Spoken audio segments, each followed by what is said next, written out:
سب پہلے پہل کانگریس کی رپورٹ کے حوالے سے بات کریں گے. یہ رپورٹ بین الاقوامی سطح پر پاکستان کے exposure, strategy, employment tactics, superior training میں برتری کو انڈورس کر رہی ہے، لیکن ساتھ ہی ساتھ چین کے اسلحے، ٹیکنالوجی اور دفاعی کیپیبلٹیز کی فلیکسنگ کو بھی اپرچونسٹک یعنی کہ موقع پرست قرار دیا جا رہا ہے. کتنا درست ہے؟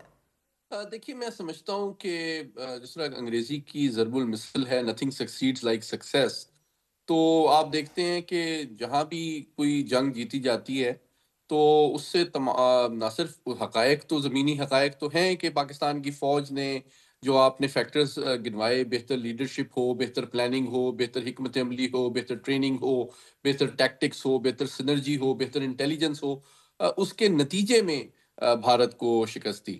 لیکن دنیا کی جو دفاعی انڈسٹری آپ جانتی ہیں کہ وہ تو ٹریلینز آف ڈالرز کی مطلب اس میں اسٹیک پہ ہے، اور ایک ہتھیاروں کی سیل کے لیے پوری دنیا کے جو بڑی کمپنیاں ہیں وہ کمپیٹ کر رہی ہوتی ہیں. آپ کو یاد ہوگا کہ فرانس کی بہت بڑی ایک طیارہ ساز کمپنی ہے ڈیزولٹ، جو کہ رافیل بناتی ہے، اور اس جنگ کے بعد اس کے شیئر گر گئے تھے. اور جو چینی کمپنی ہے جو کہ JE10C بناتی ہے، اس کے شیئرز بڑھ گئے تھے. تو ان جنگوں کا دفاعی صنعت، ان کی منافع بخش پیداوار، ان کی ساکھ، ان کے فیوچر کانٹریکٹس، ان تمام چیزوں پہ اثر پڑتا ہے. اچھا، اب ہم ایک اور کانٹیکس میں دیکھتے ہیں کہ امریکہ اور چین کے درمیان تو ایک حقیقت ہے کہ ایک گریٹ پاور رائیولری تو ایک چل رہی ہے، لیکن اس جنگ میں بہرحال یہ ایک حقیقت ہے کہ مغربی حلقوں میں یہ ایک اوور کانفیڈنس تو پایا جاتا تھا پچھلے 50 سالوں میں کہ جی ابھی بھی چین جو ہے نا ہم سے کافی پیچھے ہے. بہرحال پاکستان کی جو فنی مہارت ہے، ٹریننگ ہے اور پروفیشنل ایکسیلنس ہے، اس کے ذریعے سے ہم نے چینی اسلحے کو بڑے زبردست طریقے سے استعمال کیا. لیکن اس کا مطلب یہ نہیں ہے کہ یہ صرف اسلحے کی بلبوتے پہ ہوا. آپ بھارت کے پاس جو ہتھیار ہیں، چاہے وہ رافیل ہو، چاہے اس کا Su-30 MKI ہو، چاہے میراج 2000 ہو، یہ بھی دنیا کے بہترین جہاز ہیں. لیکن ان کے جو کہتے ہیں نا مین بیہائنڈ دا گن، ان کی ٹریننگ، ان کی امپلائمنٹ، ان کی اسٹریٹجی، اس میں بہت فرق تھا. البتہ میں آن اے لائٹر نوٹ بتاتا چلوں، ایون ترکی کی جو دفاعی کمپنیاں ہیں انہوں نے بھی اس جنگ میں اپنی مارکیٹنگ کو یعنی کہ پروموٹ کرنے کے لیے یہ بیانیہ پروموٹ کیا کہ جناب پاکستانیوں نے ٹرکش اسلحہ استعمال کیا ہے یا چینی اسلحہ استعمال کیا ہے. تو بات یہ ہے کہ اسلحہ تو امپورٹنٹ ہوتا ہے، لیکن strategy is more important than technology. Absolutely. اور جس طرح کہتے ہیں نا سکسیس ہیز مینی فادرز، لیکن اس رپورٹ میں چینی اسلحے کی سوفسٹیکیشن کا ذکر اور اس کے ایکسپینڈنگ ڈیفنس انڈسٹری گولز کا ذکر کرتے ہوئے کہا جا رہا ہے this was a particular selling point for the Chinese. Indonesia کو بھی چین نے باور کروایا علی محمد صاحب کہ فرینچ رافیل نہ خریدے جائیں. اب technological differences at least specifically in the defence industry it makes all the difference. تو ہم لوگوں نے دیکھا کہ PL-15 بامقابلہ رافیل طیارہ بہت زیادہ سٹڈیز ہوئیں. صدر ٹرمپ کی ایکنالجمنٹ جو ہے وہ بھی اس نے بھی بڑا کلیدی کردار ادا کیا ہے. بار بار 7 طیارے بار بار دنیا کو باور کروانا. ہمارا موقف انڈورس ہوا ہے، ہماری جیت انڈورس ہوئی ہے، لیکن ہم مزید کتنا ریفائن کر سکتے ہیں اپنے سسٹمز کو in terms of weapon strategy. اچھا، میں اس پہ مختصر میرا انیشل کامنٹ یہ ہوگا کہ جو دنیا کی اس طرح کی ہائی پروفائل کوئی بھی کانفلکٹ ہوتا ہے تو جو دونوں متحارب طاقتیں ہیں ان کے ساتھ ساتھ پوری دنیا جو ہے اس سے بہت سے سبق لیتی ہے، اور اپنی حکمت عملی کو، اپنی انڈکشن پالیسی کو، اپنی ٹریننگ کو، اپنی ٹیکٹکس کو ریفائن کرتی ہے. میں چونکہ پاکستان کی بہت سی دفاعی دستگاہوں میں پڑھاتا ہوں تو دیکھیں یوکرین وار ہوئی، سیریا وار ہوئی، ان تمام وارز کو بہت ڈیٹیل میں پڑھا جاتا ہے، اسٹڈی کیا جاتا ہے تاکہ اپنے انوائرمنٹ میں اس سے سبق اپلائی کیے جائیں. تو یہ وار صرف انڈیا پاکستان نہیں بلکہ امریکہ، برطانیہ، یورپ کی بھی بہترین درسگاہوں میں ڈسکس ہو رہی ہے. اور امریکہ کے بھی جو صف اول کی میزائل ساز کمپنی ہے ریتھیون، اس کو آرڈرز ملے ہیں PL-15 کی کامیابی کے بعد کہ وہ بھی اپنا جو ایمرام میزائل ہے اس کی مزید دور مار رینج اور ورژن ڈیولپ کرے. چین کو جس طرح میں نے کہا کہ ایک فالس سینس آف سپیریورٹی تو مغرب میں رہا ہے، اور ایک طرح سے وہ چونک گئے ہیں کہ چینی اسلحے کی ٹیکنالوجی اور مغرب جو ہے، اب مغرب کی جو ایک کمپلیسنسی تھی یا سینس آف سپیریورٹی تھی، وہ اب ایک حقیقت نہیں ہے. اور چینی اسلحہ بھی جو ہے وہ دنیا میں اتنا ہی زبردست ہے جتنا کہ دنیا کا کوئی اور ملک کے ہتھیار ہیں. اچھا، ایک اور ایسپیکٹ اس کا جو میں بتانا کوئکلی سمجھتا ہوں، وہ اس کا جیو پولیٹیکل کانٹیکسٹ بھی ہے. دنیا میں جو اسلحے کی خرید و فروخت ہوتی ہے، خصوصاً بڑے big ticket items like fighter aircraft, like ships, وہ جیو پالیٹکس سے بالا تر بدقسمتی سے نہیں ہوتی ہے. اس لیے مثال کے طور پہ فرانس کی جو ٹیکنالوجی ہے، ہم بھی لیتے رہے ہیں. میراج طیارے پاکستان کے پاس فرانس کے بعد دنیا کا سب سے بڑا میراج کا فلیٹ ہے، لیکن اس کی مینٹیننس مہنگی ہوتی ہے. امریکن سسٹم جو ہے وہ ٹیکنالوجی ایڈوانس ہوتا ہے. چین کے اوپر ہم نے اس وقت زیادہ ریلائی کیا جب امریکہ نے ہمارے اوپر سینکشنز لگا دی، لیکن بتدریج چین نے اپنی ٹیکنالوجی کو بہت امپروو بھی کیا ہے. تو اس وقت پاکستان کے پاس جو ٹیکنالوجی ہے، خصوصاً ایئر فورس کے حوالے سے اگر بات کی جائے، تو پاکستان کے پاس میراجز کا بھی سب سے بڑا فلیٹ ہے. ہمارے پاس JF-17 اور J-10C کی شکل میں چینی طیارے بھی ہیں، اور ساتھ ہی ساتھ F-16 طیارے جو کہ امریکی طیارے ہیں وہ بھی ہے.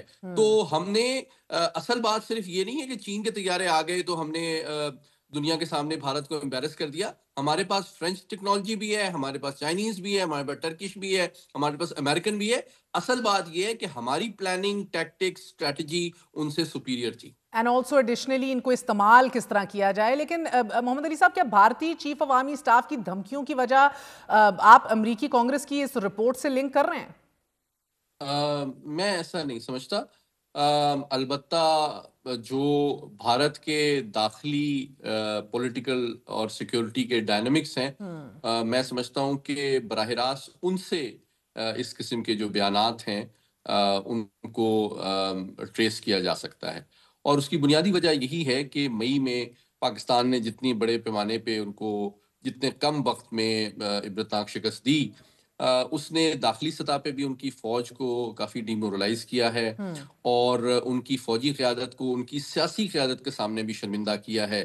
پھر پاکستان سے ان کا 9 گنا بڑا ڈیفنس بجٹ ہے، تو وہ اپنے ٹیکس پیئرز کو کیا منہ دکھائیں گے کہ 14 لاکھ کی جو فوج ہے اور $75 ارب کا جو ڈیفنس بجٹ ہے، وہ چند گھنٹوں کی پاکستان کی جوابی کارروائی کے بعد جو ہے ہم پوری دنیا کے پیچھے بھاگنے کے لیے مجبور ہو جاتے ہیں کہ ہمیں پاکستان سے بچاؤ. تو یہ وہ حقائق ہیں جن کو میں سمجھتا ہوں کہ جن سے اپنی عوام اور ووٹرز کی اور ٹیکس پیئر کی توجہ وہ مبذول کرانا چاہتے ہیں. اور میں تو کسی حد تک ان سے ہمدردی رکھتا ہوں، کیونکہ وہ اپنی سیاسی قیادت کی توقعات پہ پورا ان کی فوجی قیادت اور فوج نہیں ہو پا رہی کہ جناب وہ عالمی برادری کے سامنے ثابت کر دیں کہ وہ اس خطے پر اپنی بالادستی پاکستان کی موجودگی کے باوجود قائم کر چکے ہیں. تو جو کہ ان کی فوج کرنے کے قابل نہیں ہے یا وہ کر نہیں پا رہی. دوسری جانب میں سمجھتا ہوں ان کی فوج کے اندر جو سنجیدہ حلقے ہیں وہ اس بات کو بخوبی جانتے ہیں کہ ایک نیوکلیرائزڈ انوائرمنٹ میں پاکستان کے ساتھ اس طرح کی سیبر ریٹلنگ جو ہے وہ اس ریجن کے سیکیورٹی اور اسٹیبلٹی کے لیے بھی ٹھیک نہیں ہے، اور خود پاکستان کو مجبور کر سکتی ہے کہ آئندہ کسی اس قسم کی جارحیت کے نتیجے میں وہ کہیں زیادہ سخت جواب دے سکتا ہے، جس کا ان کو مزید نقصان بھی اٹھانا پڑ سکتا ہے اور مزید ان کی شرمندگی بھی دنیا میں اور جو اپنی پہلے عوام کے پوری سامنے طرح بڑھ سے ان سکتی کو ہے. نہیں اندازہ تھا کہ پاکستان کیا کیا کر سکتا ہے. لیکن آن دا ادر سائڈ سر، 7 سال بعد سعودی ولی عہد MBS کا دورہ امریکہ، in fact one of the biggest news internationally sir, New York Times تو دورے کو کامیاب ترین قرار دے رہا ہے. آپ کی نظر میں یہ دورہ کتنا کامیاب تھا اور اہمیت کیا تھی؟ میں سمجھتا ہوں کہ آبجیکٹیولی اسپیکنگ یہ سعودی قیادت کا ایک بہت ہی تاریخی دورہ ہے امریکہ کے لیے، اور اس کی 3 وجوہات ہیں. پہلی بات یہ ہے کہ سعودی عرب امریکہ کا بہت قریبی حلیف رہا ہے. ان کے پالیٹکس میں، سیکیورٹی میں، ڈیفنس میں، آئل انڈسٹری میں بہت قریبی تعلقات ہیں. لیکن میں سمجھتا ہوں کہ صدر ٹرمپ کے آنے کے بعد دنیا کافی حیران تھی، آپ جانتی ہیں، کیونکہ وہ ایک مختلف قسم کی پرسنالٹی رکھتے ہیں. تو مغربی یورپ ہو، مشرقی ایشیا ہو، ان کے ممالک کافی پریشان تھے کہ ان کی پالیسیاں کافی ڈیفرنٹ تھیں. انہوں نے یوکرین کی سرپرستی سے بھی ہاتھ اٹھا لیا. تو سعودی عرب نے بڑے ایسٹیوٹ انداز میں، بڑی کوہنا مشق انداز میں سفارت کاری کی. ایک تو ان کو وہ جانتے ہیں کہ ٹرمپ صاحب ایک کوہنا مشق بزنس مین ہے تو ان کو $1 ٹریلین کی انویسٹمنٹ آفر کی، اور وہ جانتے ہیں کہ وہ آئل اینڈ گیس انڈسٹری کو ریوائیو کرنا چاہتے ہیں، تو اس میں سعودی عرب کے لیے ایک بہت لیوکریٹو اپرچونٹی ہے ارامکو کی شکل میں، وہ شیئرز خرید سکتے ہیں، میجر انویسٹمنٹ ایکوٹی میں کر سکتے ہیں American oil and gas industry میں۔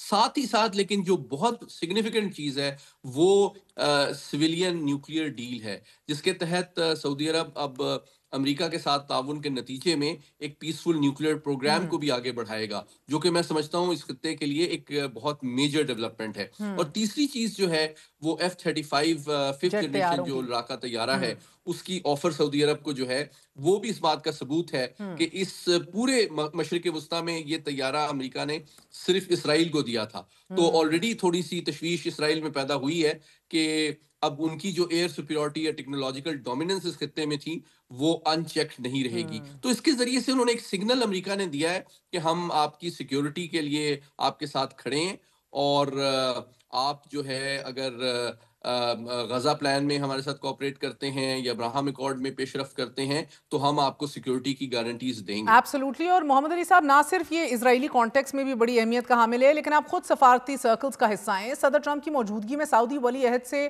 جمال خشوگی کا سوال پوچھنا کتنا نارمل ہے؟ آپ کو یاد ہوگا یوکرینی صدر زیلنسکی جب وائٹ ہاؤس پہنچے تھے تو صدر ٹرمپ نے بالخصوص ایک صحافی کو سوال پوچھنے کی اجازت دی تھی، اور اس صحافی نے زیلنسکی کے کپڑوں سے متعلق تبصرہ کیا تھا۔ Very odd indeed. اینڈ آج کا یہ سوال ایم بی ایس کے ادھر موجود ہونے پہ ہاؤ نارمل واز دس؟ دیکھیں، آپ خود بہت سینئر صحافی ہیں، آپ جانتی ہیں کہ ایک انگریزی کی کہاوت ہے there is a method to the madness.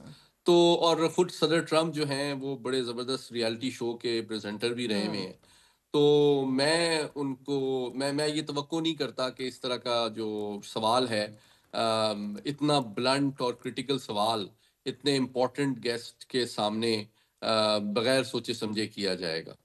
تو اس کے ذریعے سے امریکہ ایک بڑی طاقت ہے، وہ پیغام دے رہا ہوتا ہے کہ ہم آپ کے ساتھ کھڑے ہیں، لیکن آپ کے اوپر پریشر رکھنے کے ہمارے پاس بہت سے طریقے ہیں۔ ایبسولوٹلی۔ انصر بتائیے گا کہ محمد بن سلمان نے ابراہیمی معاہدے پر مشروط آمادگی کا اظہار کیا ہے، اب دو ریاستی حل کو اسرائیل سے تعلقات سے نتھی کر دینا یہ کتنا دور رس آپ کے مطابق ہو گیا، اور کیا اس سے پاکستان پر دباؤ بھی کم ہوگا؟ ایڈیشنلی سعودی عرب نے کامیابی سے F-35 طیاروں اور دفاعی ڈیل کو اسرائیل سے تعلقات معمول پر لانے سے کمپلیٹلی ڈیٹیچ ڈی لنک کر دیا ہے۔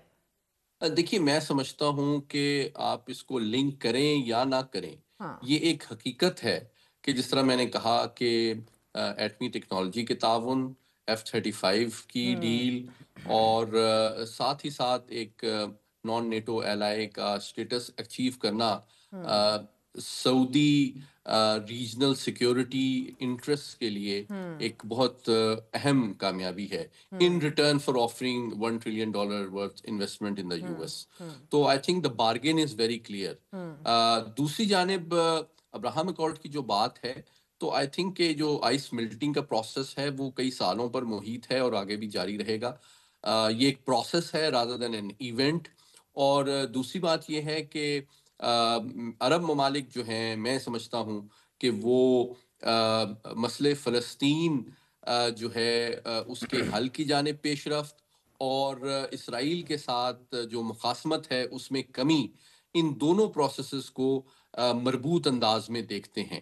تو میں سمجھتا ہوں کہ خصوصاً وہ عرب ممالک جو کہ امریکہ کے ساتھ قریبی تعلقات رکھتے ہیں، وہ ان دونوں پروسیسز کو بتدریج لیکن پیرلل میں آگے بڑھا رہے ہیں۔